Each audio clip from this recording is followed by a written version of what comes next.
Hello friends, welcome to UPSC and judicial exam preparation. आज मैं आपके लिए लाई हूँ section 22, section 23 and section 24 of Indian Evidence Act. चलिए देखते हैं ये सेक्शंस हमें क्या समझाते हैं। यदि आपने मेरा चैनल अभी तक सब्सक्राइब नहीं किया है तो प्लीज इसे सब्सक्राइब करना ना भूलें। चलिए देखते हैं। सबसे पहले हम देखते हैं सेक्शन 22। सेक्शन 22 है when oral admissions as to contents of documents are relevant. जैसा कि आप सभी जानते हैं, इंडियन एविडेंस एक्ट में सेक्शन 5 से लेकर सेक्शन 58 तक हम रिलेवेंसी ही पढ़ते रहते हैं। सॉरी, सेक्शन 5 से लेके सेक्शन 50 तक हम ये पढ़ते हैं कि एविडेंस के अंतर्गत क्या क्या रिलेवेंट होगा। उसी चैप्टर का ये पार्ट है सेक्शन 22। सेक्शन 22 हमें ये बता रहा है कि जो डॉक्यूमेंट होते हैं, डॉक्यूमेंट के कंटेंट का ओरल एडमिशन कब रिलेवेंट होता है। मतलब किसी डॉक्यूमेंट में अगर कोई बात लिखी हुई है तो उस बात को मौखिक रूप से यदि कोई व्यक्ति स्वीकार कर रहा है तो वो इस एविडेंस के अंतर्गत कब रिलेवेंट होगी। तो देखिए, सबसे पहले तो हमें ये देखना है कि किसी भी डॉक्यूमेंट के कंटेंट का ओरल एडमिशन जनरल केस में रिलेवेंट नहीं होता है। क्यों? क्योंकि हम आगे जाके ये भी पढ़ेंगे कि अगर कोई डॉक्यूमेंट एविडेंस के रूप में पेश किया जाता है तो कोर्ट में जरूरी है कि डॉक्यूमेंट का जहां तक पॉसिबल हो हम प्राइमरी एविडेंस ही दें। दैट मीन्स डॉक्यूमेंट को हम खुद ही कोर्ट में प्रोड्यूस करें। पर कभी कभी ऐसी कुछ दशाएं होती हैं कि डॉक्यूमेंट को कोर्ट में पेश करना पॉसिबल नहीं होता है। तब उस केस में क्या होगा? तो देखिए, किसी भी डॉक्यूमेंट का ओरल एडमिशन रिलेवेंट नहीं है सेक्शन 22 के अंतर्गत। पर यहाँ पे एक कंडीशन दी है। यदि कोई पार्टी ये बोलती है कि वो एंटाइटल्ड है सेकेंडरी एविडेंस देने के लिए, तो फिर हम उसको डॉक्यूमेंट का ओरल एडमिशन करने देंगे।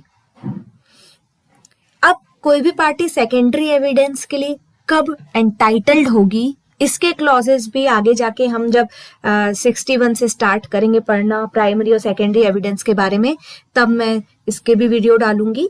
पर अभी यहाँ पे आपको बस इतना ही समझना है कि यदि कोई पार्टी जो सेकेंडरी एविडेंस देने के लिए एंटाइटल्ड है, उसके द्वारा अगर ओरल एडमिशन किया जाता है तो वो कोर्ट में रिलेवेंट माना जाएगा। फिर भी मैं एक हिंट दे देती हूँ कि सेकेंडरी एविडेंस व्यक्ति कब दे सकता है? जब वो ये बोले कि डॉक्यूमेंट गुम गया है या डॉक्यूमेंट किसी ऐसे व्यक्ति के पोजीशन में है जिसको हम कोर्ट में नहीं बुला सकते हैं, या डॉक्यूमेंट इतना बड़ा है कि उसको हम कोर्ट में नहीं ला सकते हैं। ऐसी सब कंडीशन जब होती है तब व्यक्ति एंटाइटल्ड समझा जाता है सेकेंडरी एविडेंस के लिए। डीप में हम इसको बाद में पढ़ेंगे। दूसरी कंडीशन क्या है सेक्शन 22 की? सेक्शन 22 की दूसरी कंडीशन ये बोलती है कि किसी भी डॉक्यूमेंट के कंटेंट का ओरल एडमिशन दिया जाता है जब डॉक्यूमेंट की जो जेन्युइननेस हो उसी को लेके सवाल उठ रहा हूं कोर्ट में। इसका मतलब है जब कोर्ट में ये सवाल उठता है कि कोई भी डॉक्यूमेंट सही है या नहीं है, जेन्युइन है या नहीं है, वास्तविक है कि नहीं, तभी क्या होता है, तभी उस डॉक्यूमेंट का ओरल एविडेंस कोर्ट में स्वीकार कर लिया जाता है। अगला सेक्शन है 22A when oral admissions as to contents of electronic records are relevant. तो सेक्शन 22 भी हमें ये बताता है कि किसी भी इलेक्ट्रॉनिक रिकॉर्ड्स के यदि कोर्ट में कोई ओरल एडमिशन दे रहा है बंदा तो वो रिलेवेंट होंगे या नहीं होंगे। तो देखिए, किसी भी इलेक्ट्रॉनिक रिकॉर्ड को भी अगर कोर्ट में हमें बताना है तो जरूरी कि हम वो इलेक्ट्रॉनिक रिकॉर्ड कोर्ट के समक्ष पेश करें। उसका ओरल एडमिशन जनरल केस में रिलेवेंट नहीं होता है।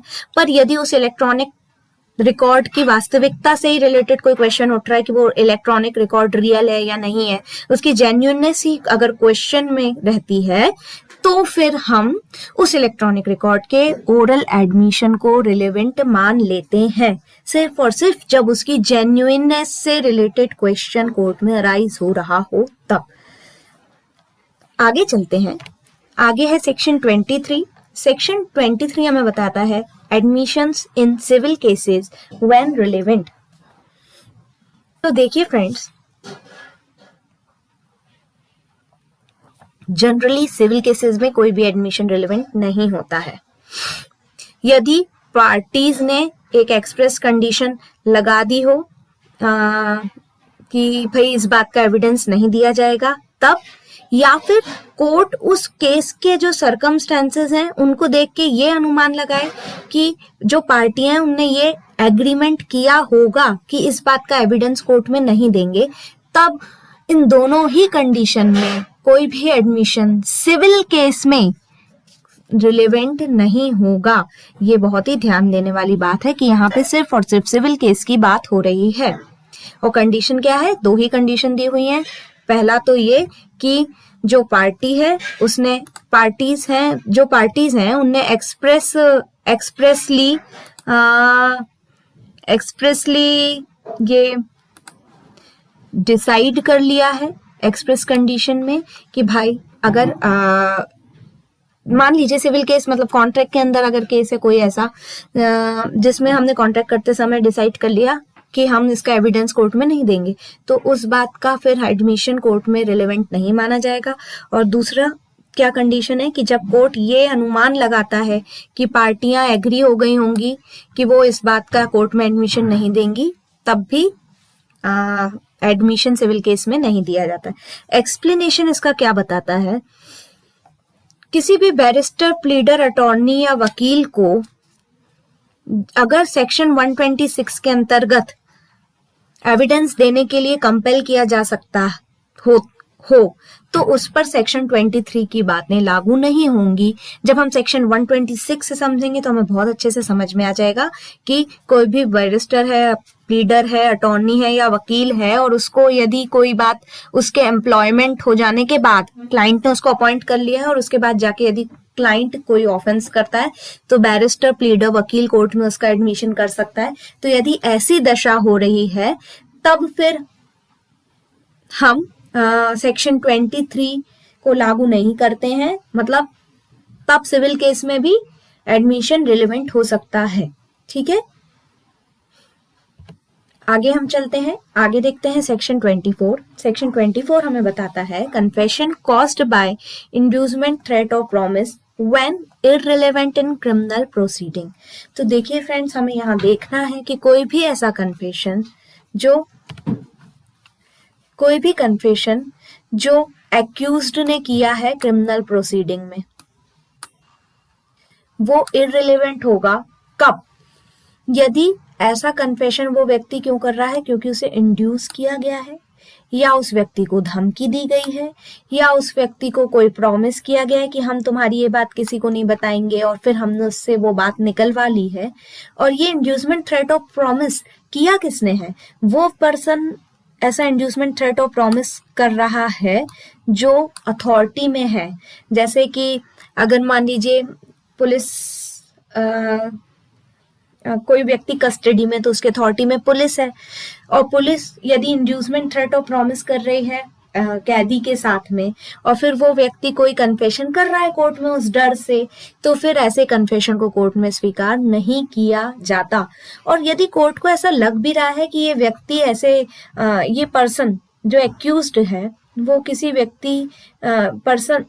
वो किसी ऐसी अथॉरिटी के अंडर में है जो अनफेयर एडवांटेज उठा लेंगे इसके ऊपर, तो फिर ऐसे किसी भी केस में कन्फेशन को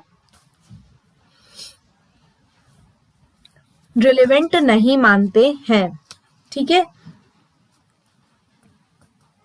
इससे रिलेटेड एक केस है Sahu versus state of UP. Sahu versus state of UP में ये डिसाइड किया गया था कि अगर कोई व्यक्ति खुद से बात करते हुए भी कुछ चीजें स्वीकार करता है तो वो कन्फेशन के अंतर्गत आती हैं। स्वयं से बात करना भी कन्फेशन है। आई होप आपको तीनों सेक्शन बहुत ही अच्छे से समझ में आ गए होंगे। यदि आपको कुछ भी समझ में नहीं आया है तो आप मुझसे कमेंट करके पूछ सकते हैं। Thanks for watching.